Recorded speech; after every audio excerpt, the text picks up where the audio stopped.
ও না এখনো পর্যন্ত বোধহয় ওকে পুতুল ভাবে, তাই জন্য ও না এরকম করে টিপে, বললাম না। ঢাকাই সিনেমার মেগাস্টার শাকিব খানের বহুল আলোচিত cinema prince once upon a time in ঢাকার টিজার প্রি ব্লাস্টে ড্রপ করার পর থেকে পুরো সোশ্যাল মিডিয়ায় এক আগুনের ঝড় বয়ে যাচ্ছে।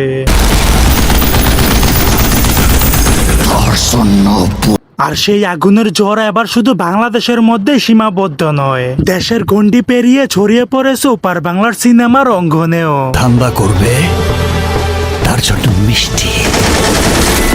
ওপার বাংলার জনপ্রিয় অভিনেত্রী কোয়েল মল্লিক রীতিমতো চমকে উঠেছেন শাকিব খানের নতুন লুক দেখে।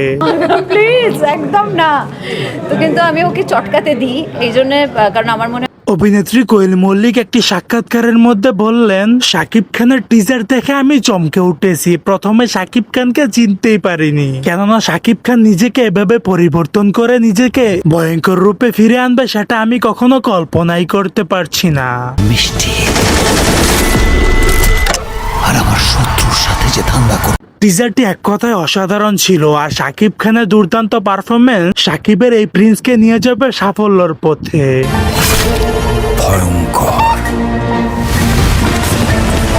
সো দর্শক, আজকের এই ভিডিওটি এই পর্যন্তই। যদি ভিডিওটি ভালো লেগে থাকে তাহলে ভিডিওতে একটি লাইক, একটি কমেন্ট আর অবশ্যই চ্যানেলটি সাবস্ক্রাইব করতে ভুলবেন না।